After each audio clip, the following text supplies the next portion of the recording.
Here is Lake Michigan, and here is the Fox River. And my goal for today is to follow this river and find old world buildings that were made by a previous civilization and we found and repurposed.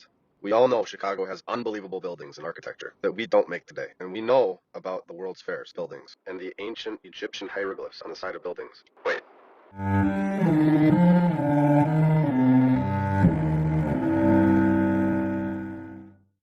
So on Google, I decided to see if I could find anything in the suburban area of Chicago that seemed out of the ordinary. It was overwhelming, so overwhelming that I needed to make a trip and see these buildings for myself. Today, I'm going to share it all with you. Let's begin. I'm going to be going to multiple towns, and here they are. We're going to start in Geneva and go to St. Charles, and then go up towards Elgin and finish off with West Dundee. They're all along the Fox River. Remember, in my opinion, these buildings are inherited and repurposed. All right, let's begin. In Geneva, Illinois. Here we are. We can already see architecture that we don't make today. They clearly have stonework built into these buildings that are incredible with the pillars. Here's another state bank. It's interesting with these state banks. They all look pretty similar and they're all incredibly well built. Here's a building with windows that seem to be covered. They are exactly the same as the ones in the front. They're clearly filled in. What's going on here at this tattoo shop? That's definitely repurposed and incredibly well built. Here we are at the Noble House. It's built in early 1900s. All of this stuff just looks incredible. Here's Starbucks coffee. It just doesn't look like something you'd see with a Starbucks coffee. Here's Clear Tech on top of this incredible structure. So I had to see if this was the only town like this. I had to go further up the river to a town called St. Charles. That's just barely north. I had to see if there were buildings that were similar, and my mind was blown. The elevation changes as you go towards the water. Is it possible that they have filled in the other ancient buildings around the surrounding area and built on top of it and made it look like a hill instead? Are we driving on top of ancient remains? Now, as a side note, I wanted to mention that I think it's really odd that we all know what CERN is, but the town that CERN is in is called Geneva. And it's a particle accelerator place located in a town called Geneva. Fermilab is a particle accelerator place, and it is also located in a town called Geneva. Yet CERN is in Switzerland, and Fermilab is in the United States of America, right next to Chicago. So why are these towns called Geneva hosting particle accelerator plants? I just find that very interesting, and I just wanted to put that out there for us all to think about. Here we are walking up towards St. Charles. I can already see an old world building. This is just in front of everybody. Nobody understands what they're looking at or what they're driving past. It's unbelievable. Look at the windows, the circular window in the front. Look at the stonework. It's just incredible. This is not the way we build today. This is incredible. Over and over again, when you're walking throughout these towns, you see that they tried to fix the building and they didn't know how, so they used a different material. Over and over you'll see it. It's two different materials to try to fix this building. Here's a clear picture. This building is incredible. There is stonework like you wouldn't believe in the front of it. It's an insurance company building. Guys, this is not an insurance company building that you see in your everyday area. It's impossible. We don't build like that. Here's another where they tried to fix it and they had to use different material. It's clear as day and it's right in front of you. Look at the windows above this building. It's called Lewis, but just look straight up. Look at above the windows. Do we build like this? You have to ask yourself, do we build like this? The answer is no. Look at the architecture on this bay window. Clearly built from the old world. On the side of this building, it's called Smitty's. You can see they're almost trying to show you through art what used to be there, or just showing you that there's just more to this place. It's all built along the river. Now look at this. It looks weird. Like they have one on each side of the road, and there's Clear Tech right on top of that thing, and they're on both sides of the road. And another building with it's brick and it's stone. It's two different things. So obviously they need to fix it or something. It's just clear as day right in front of your face. Very weird. Now, this hotel, the front entrance is incredible. It's nothing like we built today. It has 4 pillars that are spiraling with incredible stonework right above it. Another state bank with granite pillars in St. Charles, Illinois. Here's another hotel, 1851. 1851, they were building these incredible stone structures. Give me a break, guys. Give me a break. This one had to be my favorite of them all. An electric shop. Guys, look at these things on the side of the sign. Just amazing. And to finish off St. Charles, look at this. They filled in something for sure. Or took something away, but there's no doubt about it. There was something there. Now, I would like to show you guys Elgin, Illinois. And this is where things get crazy. As I was driving to this town, it was very clear that it had been worn down. It's very, very worn down. And it looks like it's not a great area. As I was driving in, you could see there were police, and it just wasn't somewhere you'd probably want to bring your kids. And I'm not trying to talk bad about a town, but it just looks tough. And I was right about that because when I was downtown Elgin, there were homeless people everywhere. And I felt a little uncomfortable. But these buildings that were down here were so out of place, it was incredible. And I had to take a picture of them. I had to show you guys. I had to do it. I was already here. Now, as I was driving in, you could already see buildings that had pillars and looked really cool. From a distance, you could see that there were some buildings that just looked odd. And as we got closer, it got more and more amazing. You could see the old world. You could see it everywhere. It was all over the place. You could see the pillars on both sides of this amazing building. It had like eagles on the side, on top of the pillars. We just don't build like that. It had engravings into the sides of the building. And people are walking past this and don't understand what they're doing. They're just walking past this like it's just normal. Now we're getting to the churches. Elgin, Illinois is filled with churches, and I just didn't get it. I wasn't understanding it. And the more I was down there and looking around, the more I was figuring out what was going on. These aren't churches, in my opinion. I could be wrong. But to me, these are not churches. I think they're repurposed. I think that they were power plants. They had to be. There's no way that people in Elgin, Illinois were this religious, that they needed 5 to 10 churches on the same road. It's just not. It's not possible.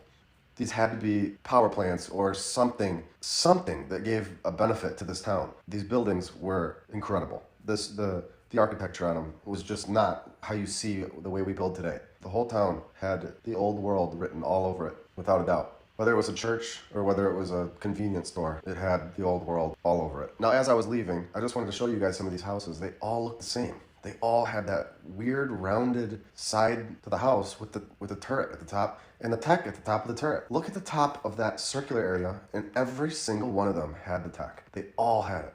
It was very weird. And I took a picture as I was driving, but there were 50 of them. It went on and on. The same thing over and over and over. And they were very, very different. We don't have houses like that. We don't have houses like that. It was just crazy. And I just love having it so I could show you guys. Here we are finishing this off with the final town, West Dundee. And things get a lot stranger here. We begin with this church, which clearly is not built by our civilization. I may be wrong, but I'm probably not. And if you guys think that people built like this in the 1800s, good for you. You're basically basing that off of the mainstream narrative, and that's okay if you want to believe that. We don't normally go backwards with technology. And in the case of building, we have definitely done that. We don't build like this now. And if we did build like this now, I wouldn't be shocked because we have the resources, we understand how to ship material, and we have all the tools. But what we're told is that they did not. They had a horse and wagon and were able to build things that we are unable to build today. So everything's backwards. This church is in West Dundee, in the suburbs of Chicago. It was built in the 1800s, supposedly. What was going on in West Dundee in the 1800s that they were able to build this sort of church? A bank with 4 pillars in between all of those other regular-looking buildings? 2 more banks right across the street? What is going on? These are not normal-looking buildings.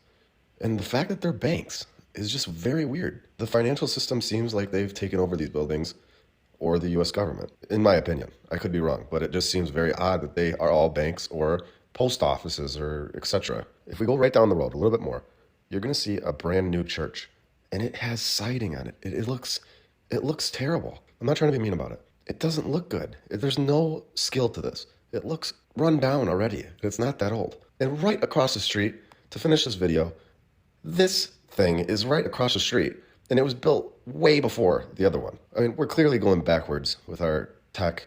We're clearly not building the way we were. And who knows what other towns there are to unravel.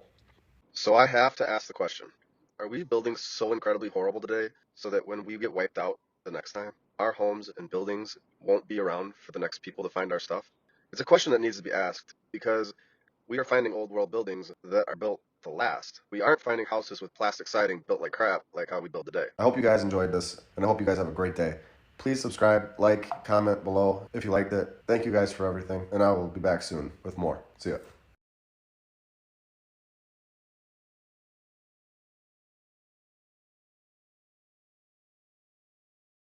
What happened in the 1800s, and why does this rock look like a person?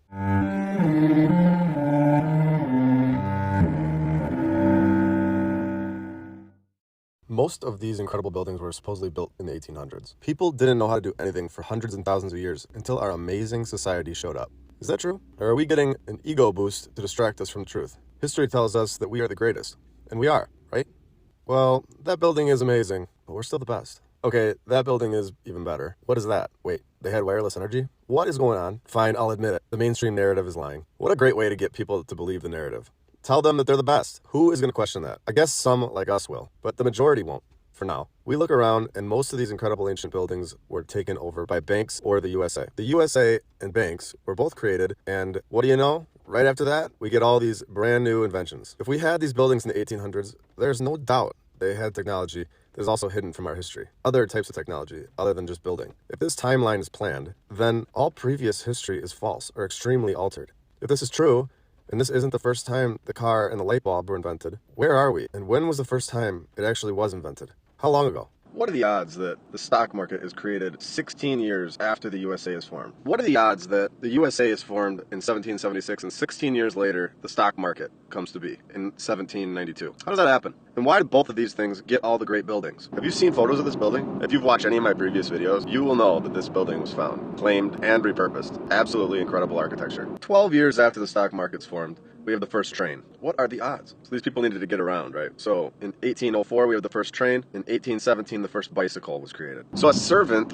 to the Duke of Germany made the bike. A servant. This reminds me of the stories where the prisoners built all the Capitol buildings. What a joke. Nothing happened for hundreds and thousands of years, but in a matter of like 20 years, we got the USA, we got the stock market, the first train, and now we got a bike. And this is just crazy. Of course, we have to wait a long time now, till 1863 for anything else to happen. What torture. 1863, soccer was created. They had no games before this. Nobody played any games. No fun, no getting around, nothing. For thousands of years.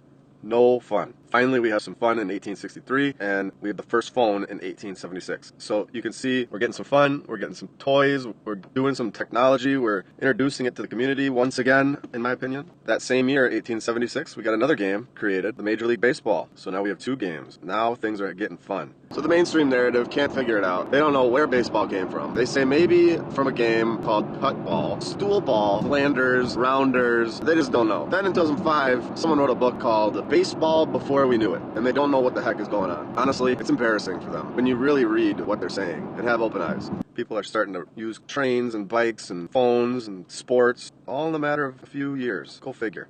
Nothing happens for thousands of years, but as soon as the USA opens up, everything starts happening. What are the odds? It's starting to rain here, if you can hear it. I'm sorry. In 1878, the first light bulb. So now we've got electricity. 2 years after the phone, we are pumping this stuff out, guys. I mean, we got the phone, we got the light bulb. People are just brilliant in this time period, huh? Creating games. Should we mention the electricity story where Thomas Edison flew a kite with a key attached so he could electrocute himself? I bet you they wish they wrote a better story for that one. Oh wait, what? Only 8 years later we got the first car? This is no way. If you believe this narrative, if you believe that everything just happens at the same time and nothing happened ever before this, then I'm sorry. This is not possible. 1895, we got the first power tool, okay? No more chisels, we have tools. Just incredible what's happened in the last few years. What were people doing in the 1400s? They must have been bored with no lights, no cars, no nothing. What were they doing in 2,000 years ago? I have no idea. I mean, oh my gosh, they must have been hiding in a cave, if you believe the mainstream narrative. Well, 8 years after the first power tool, we definitely need to start flying a plane, right? So in 1903, we got the first plane. Let's just start flying these things around. The Wright brothers were so smart. Their mom must have been so proud. The first airplane flew 852 feet on its fourth and final flight, supposedly. But get this, it was damaged while landing. And minutes later, a powerful gust of wind blew it over and wrecked it. Couldn't write that any better. It had to get blown over by wind. And then, in 1920, the NFL was created. So we've got tons of games, tons of tech. We are just going. Our society is the best. Ever. I mean, you'd think that all of this would be created over a long period of time. It just comes right out, right after the next one, right after the next one, right after the next one, because 7 years later, in 1927, we get the first TV. People are making cars, planes, trains, TVs, power tools, electricity. Unbelievable. Unbelievable. But of course, the USA, the government, and the stock market were first. They were before all of this. Right before all of it. Not way before all of it, just right before. Right before. In 1936, we have the first computer. So now we have TVs, computers. What's next? 1946, the NBA started. So basketball starts with the most ridiculous story of all time. They started the game of basketball with a peach basket and a soccer ball. You know, all of us, we all just make games on our free time with peach baskets that turn into multi-billion-dollar industries. And in 1983, the internet was created. Just incredible. This timeline is so short, yet you've got everything you need, and you had nothing before this. How do you go from nothing to everything? It doesn't make sense. If you believe that, like I said earlier, there's nothing I can do. There's nothing I can say. If you really believe that we've gotten everything all in a matter of 200 years, then there's nothing I can say. This is proof, in my opinion, that they had all this stuff. They know how to run a society from scratch. They implant it right into our society after a few years, and here we are today. If this timeline was in court, the judge would laugh and tell them that this narrative is absolutely ridiculous. I hope you guys enjoyed this video. Please like, subscribe, and comment below if you have any other things that just you could add to this timeline. I'm sure there's more incredible inventions within this time frame, but I hope you guys like this video. I'll be posting a lot more, and I hope you guys have a great day. I'll talk to you guys soon. See you later. Welcome back to another episode of my lunch break. And that looks like a giant dolphin.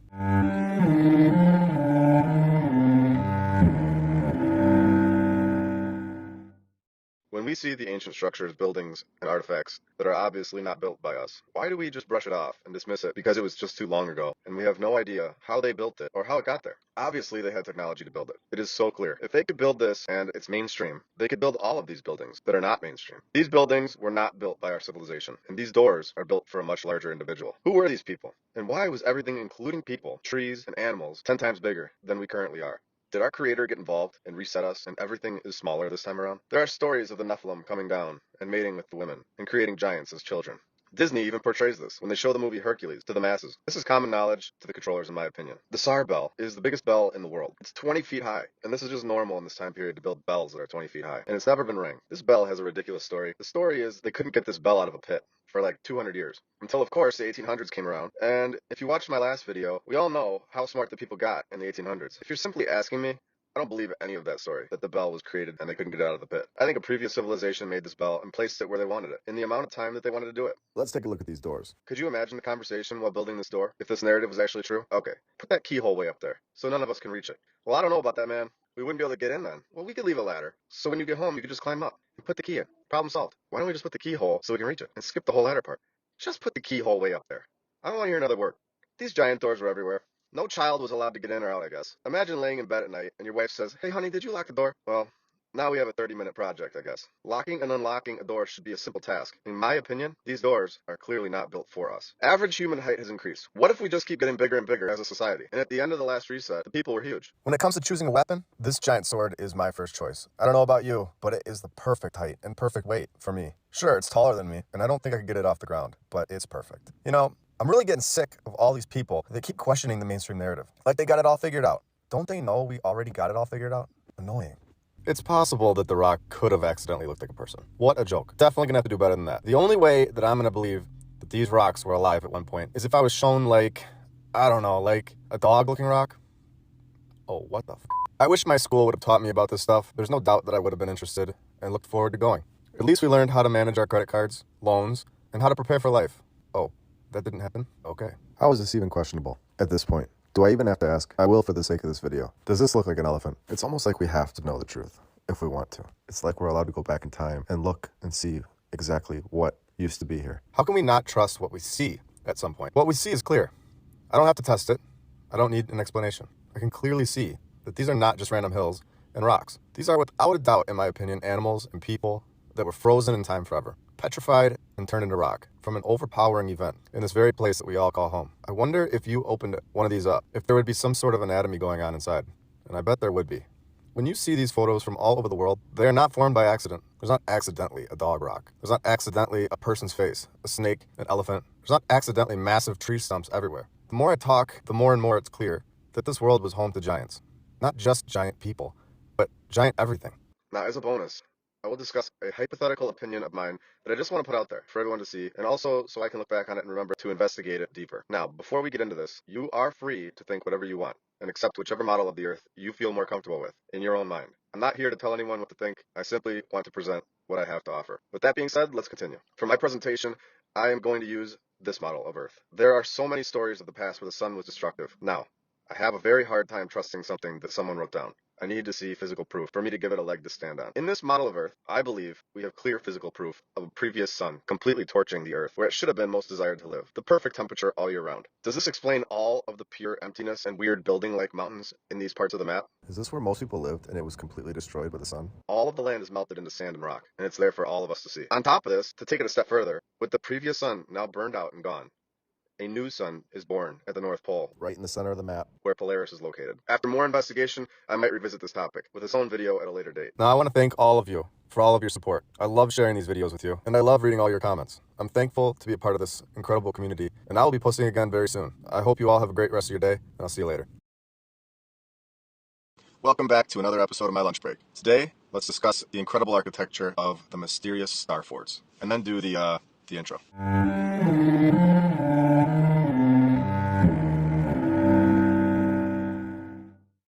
And I'd like to begin with Fort Jefferson, which is located in the Florida Keys, making this one of the strangest structures in the world, in my opinion. Supposedly, they had slaves trying to build it for 30 years. Of course, if you've seen any of my previous videos, you will understand the narrative often uses these slaves, or prisoners, as their master builders, because we all know they have an artistic, steady hand. So 16 million bricks later, in 1876, they said, we're all done building it, and just left it unfinished, which is obviously the most logical thing to do, and just a brilliant idea.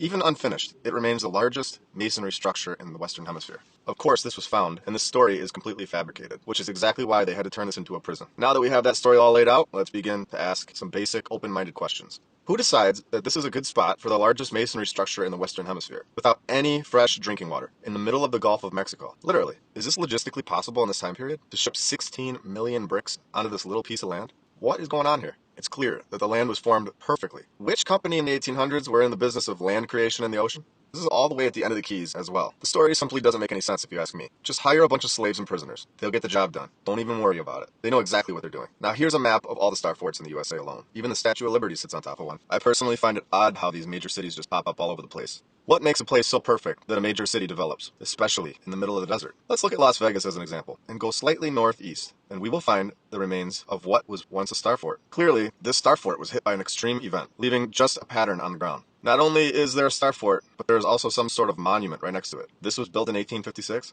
so we have a lie right off the bat. Let's continue. The story is absolutely ridiculous. It was the headquarters for a cavalry in the 1870s, and that was it? How exactly is it worn down like it was built 2,000 years ago? Was there a fire? No. Was there a war? No. Nothing? Really? Just naturally looks like this. The scriptwriter was surely cut off the payroll after this one. This was clearly hit by a direct energy weapon, in my opinion.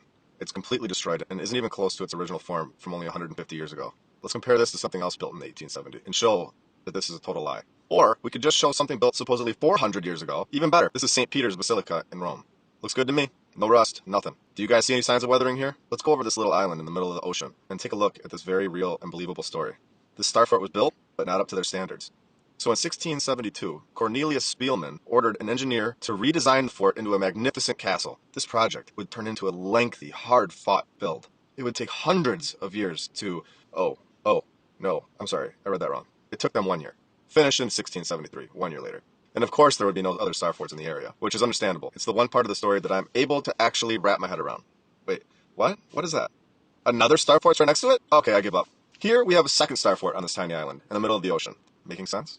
Built by the Portuguese in 1529, of course. Its purpose was supposedly to control the trade in nutmeg. Their admiral was attacked and killed, of course, to give this Wikipedia page anything at all to write on. Otherwise, the page would have been basically blank, because they have no idea where this really came from, or don't want us knowing the true story.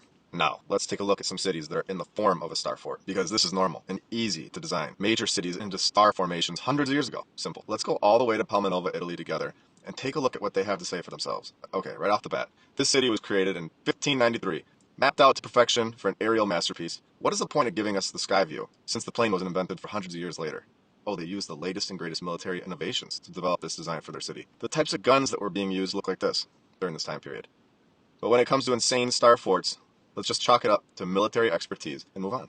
Mr. Vincenzo Scamozzi is credited as the architect for this star fort. Scamozzi? Really? Scam-Ozzi. I'll tell you one thing that's scamming us, is this BS story they're trying to get away with. In 1622, it was supposedly in perfect condition, and nobody wanted to live there. Is this a joke? Guess who they gave free housing to? Poor Venice was forced to pardon all their criminals and give all of them free housing in this star fort city. Just giving away star fort cities. Come on down.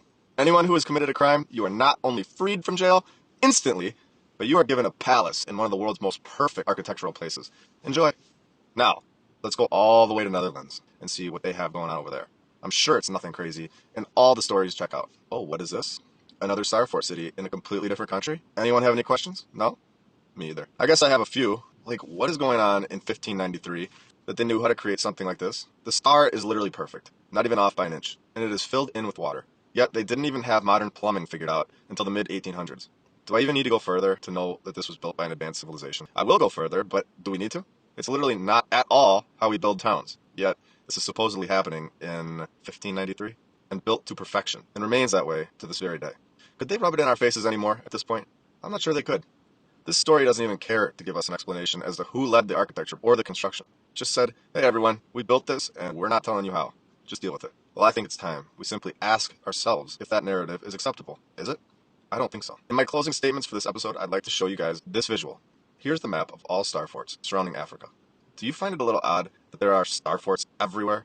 I mean, in every country, all over the place.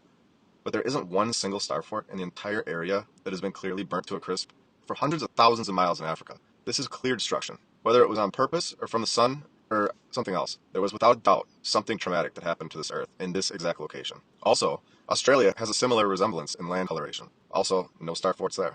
Coincidence? I don't think so. And I also believe this happened very recent, within the last 400 years or so. Not millions and billions of years ago, like we're told. I hope you guys enjoyed this as much as I did. I hope you guys liked this video. Comment below and subscribe. I hope you guys all have a great day, and I'll be back soon with more. See ya. Thank you for joining me for another episode of my lunch break. If you're new, welcome. I hope you're all having a great day. And was this guy real?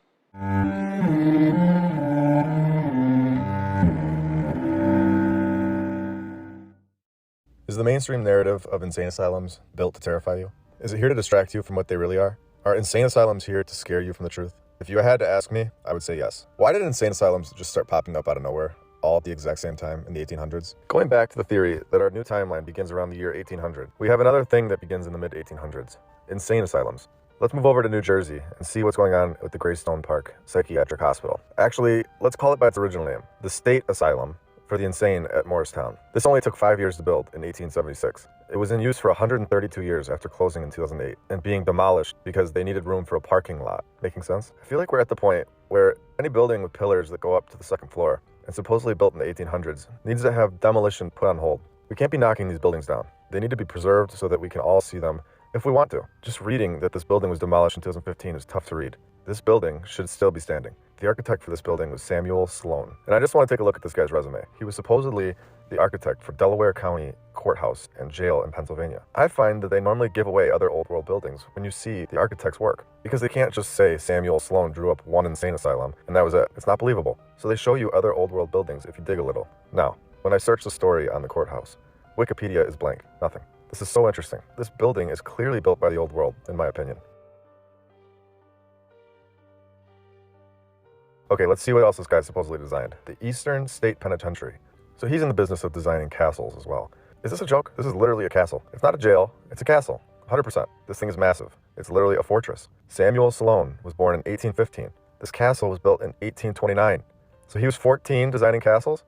At this point, I think we can all agree that Samuel Sloan did not design these structures. In my opinion, this is a complete destruction of the narrative. The entire story is void at this point. How can we trust any of this that they tell us? It's total nonsense. Are these characters even real? What's on the menu today? Lobotomy, anyone? I had that yesterday. I think I'll go with electric shock therapy. Great. We'll just do that until you forget about the seventh power. Sound good? All right. I don't know what that was, but let's move on. So the question that's being asked, and it's being asked for good reason, is were these insane asylums put into place for the people that remembered the old world and needed them to keep quiet? It's very possible that is what's going on here. In the 1700s, nobody was in an insane asylum because there weren't any. 1600s, everyone was good. But of course, once 1800 hits, everyone is insane, everywhere. By 1880, there's 139 asylums that had been supposedly built, or in my opinion, the building had been found and repurposed. But anyway, they're still using it for these insane asylums. I want to show you guys this guy, Richard Snowden Andrews, born in 1830 in the District of Columbia. He fought in the Civil War. He was responsible for being the architect for a church. Looks nice. Weston State Hospital, which I'm going to get into. A high school, nice, normal. A governor's house, good, looks nice. Then what is this? Did he get the blueprints from God? What school did he go to in a few months where he learned how to design this? Out of nowhere, he knows how to design Greco-Roman style buildings? What is going on here? Time to talk about Weston State Hospital. The construction began in 1858 in West Virginia. Snowden began his architectural career in 1857. So this was his first project. And of course, here we go again. If you've seen my last 12 episodes, you will be extremely excited to hear that the prisoners were responsible for the construction. The prisoners. The prisoners were just so skilled and superior in the 1800s. Everyone knows this, of course. And here we go. The grounds covered exactly 666 acres.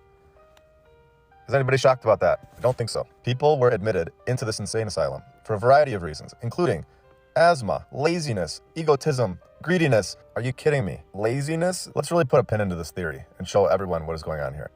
I mentioned that these buildings are found and repurposed. And are you ready for this? Efforts towards adaptive reuse of the building have included proposals to convert the building into a Civil War museum, a hotel, a golf course complex. Can this be any clearer? From this point on, when we say that they find these buildings and repurpose them, this will be referenced as undeniable proof. Denying this would be simply ignoring what's just been seen. Here we go into Elgin, Illinois, and the Northern Illinois Hospital and Asylum for the Insane. The construction of this building is very weird. They began building it in 1870. The building wasn't completed until 1874, so it took 4 years. They just couldn't wait and opened it up in 1872, 2 years before it was even completed. Apparently, there were just so many insane people in 1872 in Elgin, Illinois, that they needed to get them off the streets and into this building. And they needed to get it done fast.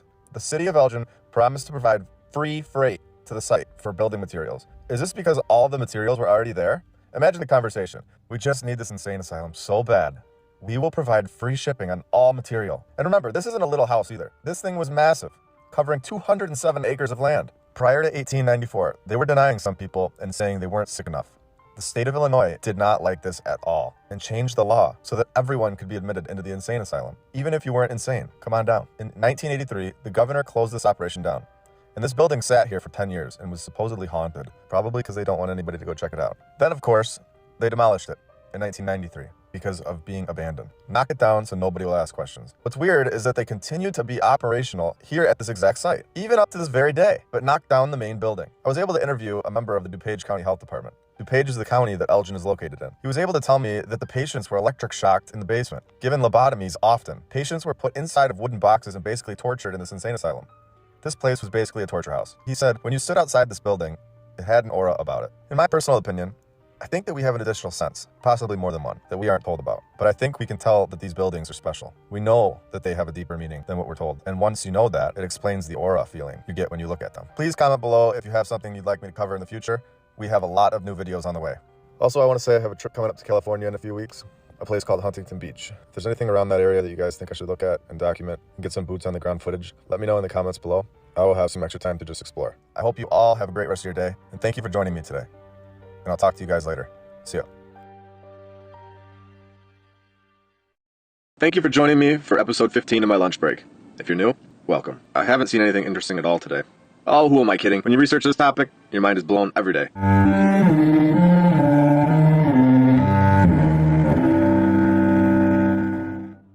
I've been meaning to cover the Cologne Cathedral for a while now. It has to be one of the most incredible things in the world, if not the most incredible. I just have so many questions to ask about it, so let's get into it. Let's kind of go over the basic narrative a little here, and then we can dissect it together. They began building this in the year of 1248 in Germany. They say that when they began construction, the exact site that they were supposedly going to build this cathedral was already taken by something. Yeah, that something was this cathedral. Just reading this paragraph right here has to get everyone questioning the narrative. When I read this, remember to keep my video about the fires destroying all of the old world buildings in your mind. The second church, called the Old Cathedral, was completed in 818. It was destroyed by fire on the 30th of April in 1248. During demolition work to prepare for a new cathedral. So it was destroyed by a fire while trying to destroy the building to build a new building? This is the exact thing we're talking about. Destroying old world buildings with a great fire to replace it with something new. Let's remember that this story is most likely not true. But the fact that they're basically admitting the truth about what they did to the buildings within this story is for sure worth noting. It's basically an admission of what they do, and just putting it right out there in this story. Remember, there literally wasn't a timeline here. They can say anything they want. And for this story, they decided to say this took hundreds of years to build, because they have time to burn. They can say, oh yeah, this was started 1,000 years ago and wasn't finished until 1800s. For anyone who's been watching my previous episodes, you'll fully understand what I mean about finishing projects in the 1800s. 1800s is when the timeline for our group of people began, in my opinion. And it looks like in a few other people's opinion as well. There have been previous civilizations. As I always like to say, you are free to think whatever you like, and that is perfectly okay. The completion of Germany's largest cathedral was celebrated as a national event on the 14th of August in 1880, 632 years after the construction had began. This is a complete joke. They didn't finish it in 1780, 1680, 1980. No, they finished the most incredible cathedral after 632 years in 1880. No, this was made by a previous civilization, not in our fabricated timeline. This thing is 516 feet tall. Let's dive back into this narrative here. They say this was the tallest building in the whole world for only 4 years. So for 632 years they built this thing. Finally finish it in 1880. Now only 4 years later something else tops it? What tops it? The Washington Monument. Can we just go take a look at that for a second? This obelisk is now the tallest thing in the world in 1884. Robert Mills draws this thing up in 1845. The same guy who draws up Greco-Roman style treasury buildings, Greco-Roman style patent office buildings, Greco-Roman style Smithsonian art museums, and of course Greco-Roman style national portrait galleries. Come on, do we really believe this guy designed these buildings and had them all constructed? Or is it more plausible that this Robert Mills guy is a fictional character that they can plug into these stories to explain away 5 to 10 buildings that come from the old world? I know which answer I'm going with. Oh, I'm sure Robert was a nice guy and was really just great at his job and figured out how to get these materials there and was one of a kind. Give me a break. Okay. Now that we definitely know that the obelisk was from the old world, let's get back to the Cologne Cathedral. Mostly because I like looking at it and wondering who the heck built this. It has so much detail. It is clearly not built in the 1200s, the 1300s, the 1400s, 15, 16, 17, 18, 1900s, or present day. But if you ask any historian, they will tell you the 1800s got the job done. Those 1800s people, they just had it down. They knew how to do things the right way. They worked harder than us and just figured it out. This narrative and excuse is just insane at this point. Which company was hired for 632 years? Who actually believes this took 632 years? Whoever built this did not take 6.5 centuries. They got the job done and did it well. They knew what they were doing. They had technology to get it done. They didn't make a single flaw. It stands before us today, and it will stand there forever, as long as they don't knock it down on purpose. Good old Robert Mills, what a guy. Okay, where should we go next? I think today I'll cover something that someone has commented and asked about. Let's go to London and check out the Crystal Palace. Okay, so right off the bat, we have something interesting. This was built in 1851 and destroyed in 1936. The architect's name is Joseph Paxton. Okay, this has to be the most ridiculous story I've ever read in my whole life. This tops them all. Here we go. I'm not making this up. On the evening of the 30th of November in 1936, Buckland was walking his dog near the palace with his daughter, Crystal, named after the building, which, of course, they just needed to throw in there, when they noticed a red glow within it. Buckland went inside. He found 2 of his employees fighting a small office fire that had started after an explosion in the women's cloakroom. Realizing that it was a serious fire, they called the fire department. Although 89 fire engines and 400 firemen arrived, they were unable to extinguish it. Within hours, the palace was destroyed. Okay, so this story never happened. There was no dog walker, no crystal, none of this. It's fake. It's not real, and they purposely burnt it down because it was an old world building.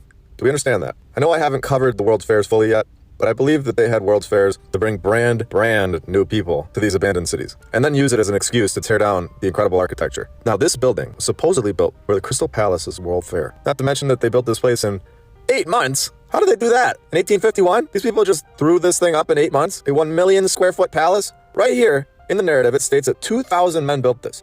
Who are these 2,000 men? Is it exactly 2,000? Which company do they work for? Were they prisoners like most stories say? What is going on here? This is turning into a complete embarrassment for the narrative. Exactly 2,000 men can find a way to make Joseph Paxton's drawings come to life. Who provided the tools? Who provided transportation of the materials? Do we get the point? This is from the old world. 2,000 random fake characters didn't make this palace. If anyone has any topics or places you are interested in that you'd like me to cover, just comment below and I'll take a look. I really enjoy reading all of your comments. I'm very thankful that we're able to build this community bigger and bigger every week. You guys keep me going. This is really, really fun. And we're just getting started. I hope you guys all have a great rest of your day. And I look forward to sharing with you again very, very soon. See ya. Don't trust what you see.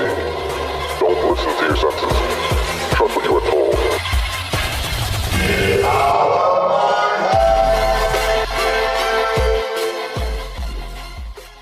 Whoa. Thank you for joining me for episode 16 of my lunch break. I hope you're all having a great day, and if you're new, welcome. Is there a way we can take this up a notch and make it even better, even more fun, even more entertaining, even more interactive? I say yes. Let me know in the comments below if you guys would like to do an interactive challenge with me. And when we get to 100,000 subscribers, as a celebration, we will do a 1 hour long episode where we will get deep into this narrative and investigate. Might take some time to get there, but might be something fun to look forward to. Just thinking of a way that I can give back and say thank you and also have some fun with it. Comment below if you guys would like that. Have you guys seen this before?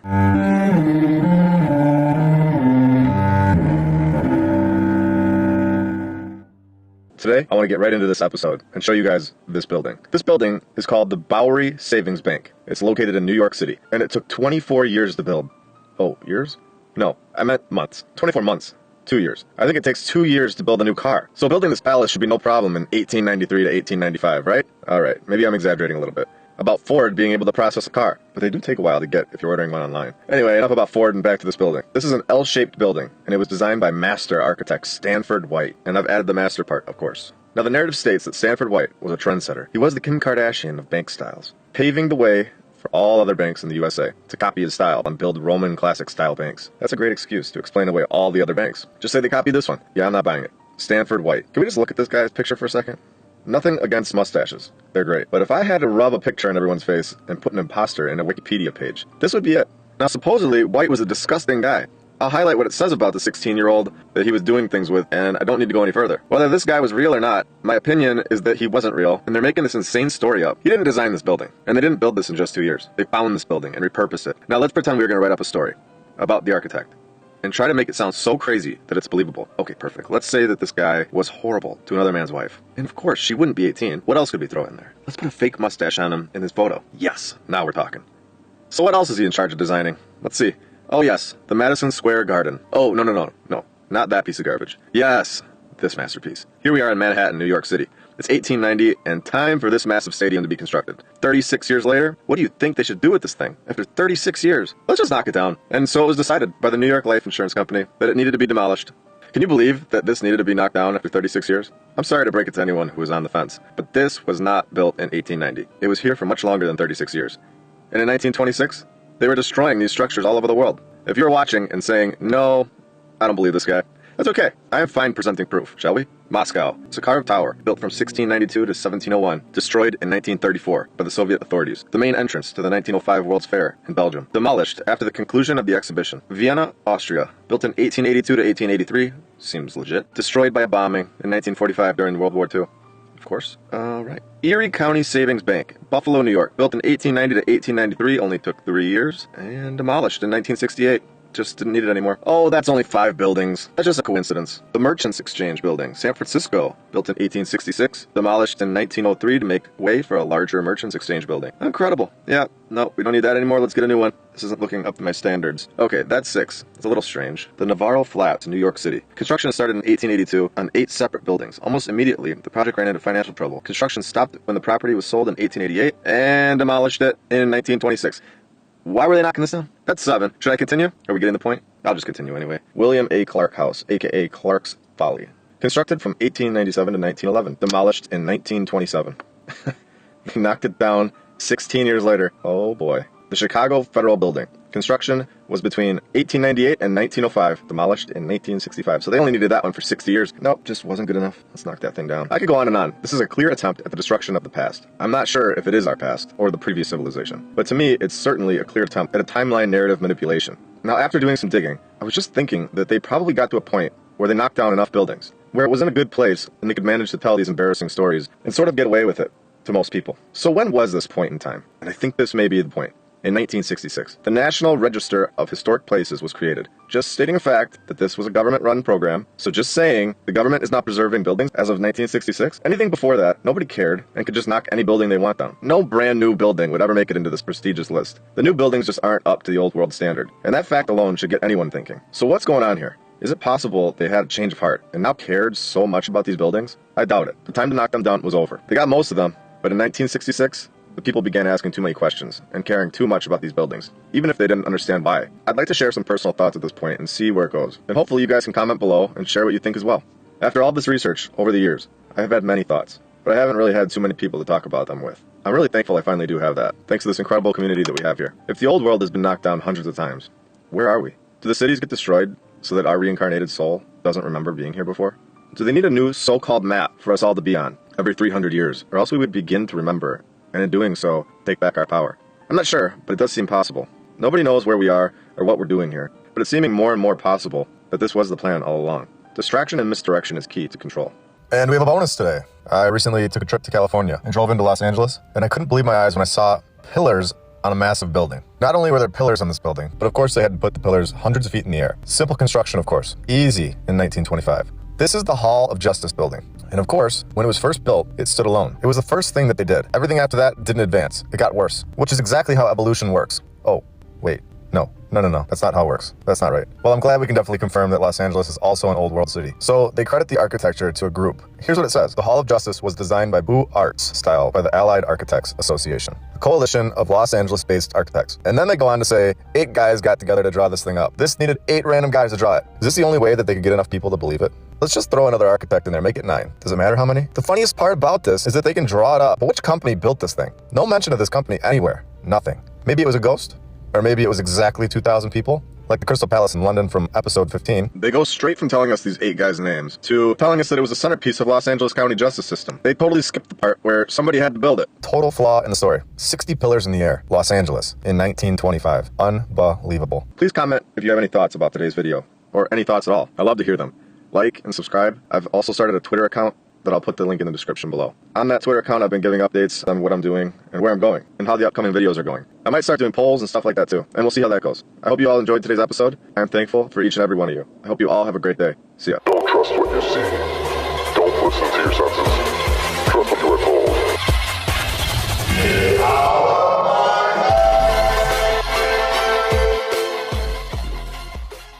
Whoa. Thank you for joining me for episode 17 of my lunch break. I hope you all are having a great day, and if you're new, welcome.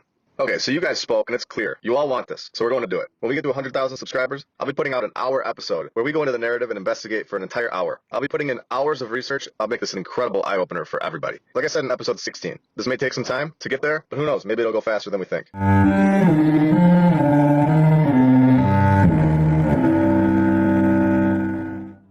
Before we get into the main topic, I want to quickly share these pictures from a book called From the River to the Sea. I'm not going to speak on it long, but just want to show you guys how crazy this narrative is. Here we can clearly see that Los Angeles was established a long time ago. This was 1891. This looks like they've been living here for over 100 years without a doubt. There's no way this entire town gets put up in a few years by people with horse and wagon that have just hiked across the country. This takes time. And where are they getting all their food? Is there a grocery chain that was shipping them fresh fruit daily? How are they feeding all these people to fill the whole town if nobody ever lived on the West Coast? Until they tell us they did. Supposedly, they had a train that ran out there once in a while, but this is clearly an established town. This was a town from the old world, in my opinion. And once they got out there again, they began repurposing everything and making it their own. Okay, let's move on to the main topic of today's episode, the giant steps in Peru. These steps were said to be an agricultural strategy for the Incan Empire. Let's pretend that's true for a second. These are still massive pieces of granite, fitting perfectly together, some weighing over 35 tons. The granite was taken from a quarry at the top of a mountain behind them. So in order to do this, the builders had to bring the granite down the hill, cross a river, and then haul them up these hills to place them where they are today.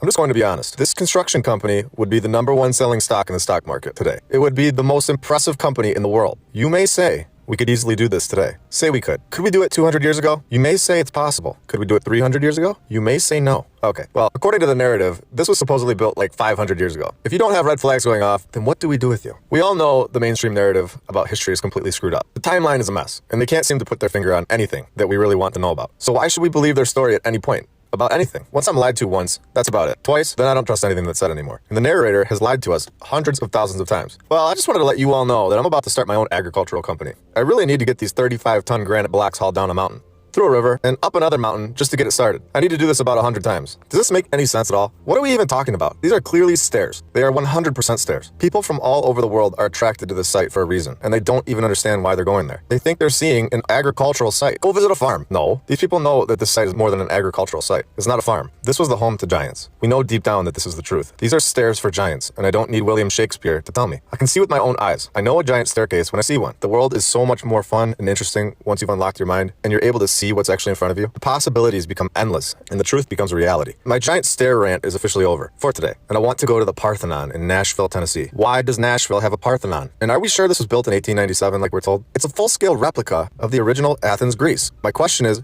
if this is true, why are we doing this in the 1800s? We don't do this kind of stuff today, so what's going on here? Another World's Fair. So this was built for the World's Fair of 1897. Apparently, this World's Fair had a bunch of buildings that were based on ancient originals. Ancient originals? So I'm going to step out of the narrative, and so that everybody here at this point can understand that these were not based on ancient buildings. Of course they would keep them all. Oh, no. They knocked all of them down right after the fair was over. Besides this one, why just keep one? Same with Chicago. Why keep a few? What is that about? Is this a part of that thing where they have to tell you a little bit of the truth, like it's against the rules? I can't think of any other reason. Why not just knock all of them down? The real question that should be asked is, why are they not all still standing when it must have been extremely difficult to build incredible replicas of ancient structures in the 1800s? Replicas. These are replicas, they say. I know if we built them today, they'd still be standing. We wouldn't just knock it down right after. Does this make sense? Do we build anything today for gatherings and then knock it down a year later? Maybe tents for backyard parties. Not Parthenons. How clear can this get? Who is this fooling anymore? In the narrative, it clearly states that the Parthenon was not intended to be permanent. At the cost of demolition, and here's the key part,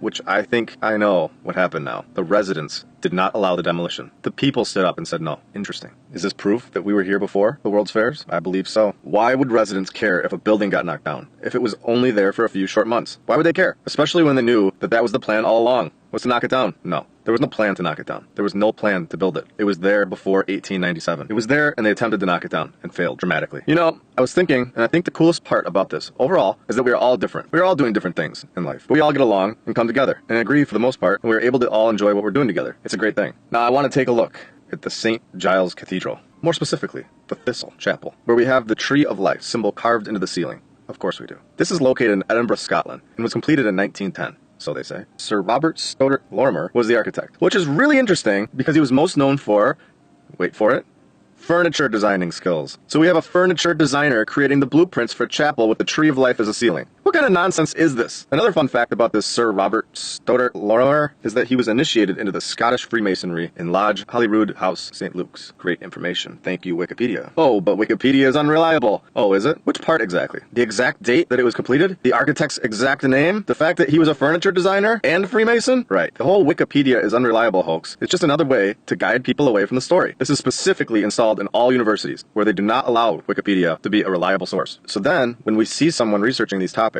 and using Wikipedia, it's immediately disregarded everything the person's saying, even when most of it or all of it is clearly fact and undeniable. And we will definitely be covering universities in the very near future. Now, am I reading this wrong? I don't think I am, but if I am, please correct me. They are saying that Sir Robert Stoddart Lorimer died in 1929, which is fine, I'll give that to them, that he built the Stowe School 1 year before he died. But when we go deeper into this and click on the Stowe School, it clearly states that it was completed in 1779. We have found a major narrative mess up here. They then try to go around it and basically say that it sat there for 144 years, doing absolutely nothing, and then finally opens up on May 11th, 1923. These dates are all over the place. What a mess. A horrible one in my opinion. They didn't think this one all the way through at all. Amazing. So this Stowe School is extremely interesting and not built by Mr. Lorimer. Was this character even real? Have we found yet another fake architect? Could this be? I think so. And here all the way in Bosnia. I just want to point this out for a little bonus. And maybe a little laugh. They just found this pyramid recently. So you're telling me they built this huge town right next to this big pyramid mountain and nobody noticed it? One day, did someone just wake up and look out the window and say, that mountain is looking a lot like a pyramid today.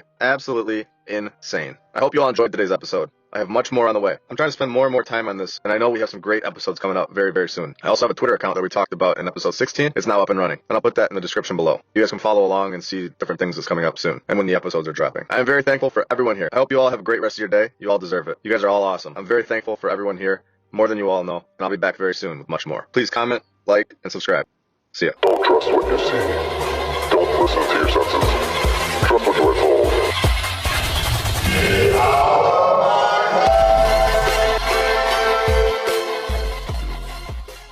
Whoa.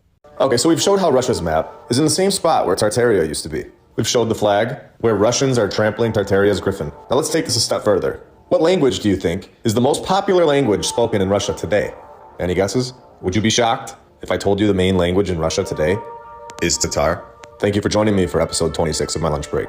I hope you're all having a great day, and if you're new, welcome.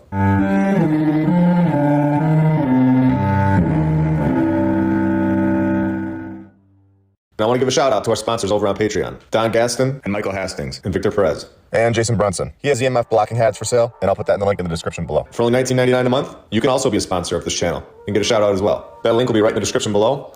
Thank you all for your support. Here we have a castle in Iowa. Is this normal? Do we just have castles all over Iowa? Of course not. You may say, this is not a castle, this is a chapel. Well, it may be a chapel now, but they definitely didn't leave out the king part. This is now called King Memorial Chapel, located in Mount Vernon, Iowa. This was said to be constructed in just 6 years, in the year 1876, exactly 100 years later, on the dot, added to the National Register of Historic Places. Now this is built on the campus of Cornell College, not the one in New York, of course, since we're in Iowa. So this college gets this, and let's see how it got there. In the summer of 1874, Cornell's board needed a chapel. No ordinary chapel would do, of course. They would need a chapel, suited for a king. King was on the leave, in Europe, of course, because that's where kings live. Nice nod from the narrator. So they didn't have any money. And King said it was going to be a long and agonizing struggle to erect the castle. Remember, this is 1874. It was constructed 2 years later. That's faster than we build most structures today in 2023. Long and agonizing struggle? What is a normal time frame to throw these castles up in the 1800s? A couple months? A week? This is insane. So King finds a trustee. Of course, no name mentioned. Could have been anybody, or in our case, a fictional character, but let's continue. This trustee needs to hold off until they get 15 grand, which is equivalent to $413,000 in 2023. This was right in the middle of the Great Depression. But that was not an issue at all for King. Of course, he got his money. Depression or no depression, it didn't matter. Because he knew a guy, of course. Within a year, the money was raised and construction began. Simple. Now, here it states that the building contractors went bankrupt. Please tell us which contractors, which company. They were so close. They almost gave us a construction company, but fell just short. So this fictional contract company is now gone in the wind, broke. So who comes in to save the day? Day laborers, of course. Just any random day laborer can finish the last third of the castle. No problem, of course, in the 1800s. Any day laborer was as skilled as can be. Any prisoner or day laborer could get the job done. In a few short months, the basement and the first floor were completed, thanks to these workaholics. Are we all seeing how ridiculous this story is? What could come next? So this castle has caused the college to go into debt. Cornell was overdrawn by over $18,000. So why continue on? Just stop the project. It is a chapel. No, we must go on. But King, we are in so much debt. Then there is a nationwide financial depression. Nobody is stopping anything. Get my chapel finished. So it was done. Professors' salaries were cut by 20%, and the king took a 40% pay cut. Construction resumed, and we're not told who actually built the rest of it, because it isn't important, of course. Just throw some more money around, take some money from the teachers, and boom, it's done. Oh, no way. And we know exactly what time it was done at as well. 10:30 a.m. Not 10:31 or 10:29. It was 10:30, and don't forget it. Finally done. What a joke. So 2 years later, seems like Cornell is back on their feet, or maybe they are just racking up the debt, but they spent another grand on a clock for this chapel. Oh, and the clock tower came with 4 bells. Not just any bells. These bells are like, just 2,000 pounds. So yeah, do we need to continue? Or at this point, do we understand that this is not something that was constructed in the 1800s? And this castle is from the old world. This story is absolutely ridiculous. From the finances, to the king, to taking salaries to finish a building that they didn't even need during a Great Depression, and then putting a cherry on top, 4 2,000-pound bells, is insane. It's just insane. The King Memorial Chapel in Iowa was founded and repurposed. This story is just that, a story. It is now a part of his story, and not ours. I would love to visit this chapel one day. This chapel isn't even affiliated with a church. Another nod that this is not a chapel. The King's Castle. Incredible stuff. Once you have open eyes, you can read these stories and see right through them. You can easily see which buildings are from the past civilization, and which ones are not. They don't look anything like our buildings. They are impressive and incredible to look at. The old world buildings are built with perfection and brilliance. When you see one, you know it. You don't need anyone else's fake story to explain it. For example, the Frost Building in Nashville, Tennessee. Do we need a story? Constructed with gray granite, of course. 4 stories high in 1913. How about we just look at it and ask, why do we not make Sunday schools like this anymore? Or we can go right down the road and look at this castle built for your Royal Highness. Highness? No, I mean high school. Tell me why we don't build high school castles anymore. Located on 700 Broadway, opened in 1912 with ease. Can you see the difference between the old world and our world? Are they similar? Even a little bit? Can you see which one is a castle and repurposed into a high school? And which one is not a castle and built by our current civilization? One of these hotels is from the old world, and one will leave the light on for you. One was built in 1891 supposedly, and one was built last year. One was built by a previous civilization and named the Utopia Hotel, located in Nashville, Tennessee. And the other one was built by us. And why are these castles in Portland, Oregon in 1892? This is the Charles Pigott House, an architect that supposedly abandoned the project before even starting it. And we'll be getting into this castle in episode 27, and I cannot wait. And we're also going to be getting into these stairs, located in New Mexico. I sent somebody out there to take a look at them, to get some boots on the ground work. And I cannot wait to show you those as well. Don't forget, there's a bunch of brand new t-shirts that came out. and you can find this right below this video. Every purchase really helps support the channel, as well as when you like the video, comment, and when you subscribe to the channel. I couldn't be more thankful for all of the support you guys are giving. Our Twitter account is up and running, and we are over on Rumble as well. Both of these links will be in the description below. If you have anything to add, or have any thoughts on the video, or have any ideas for the future videos, just put that in the comments below. Thank you all for your support, and I hope you all have a great day. I will be back very soon with much more. See ya. Don't trust what you see. Don't listen to your senses. Trust what you are told.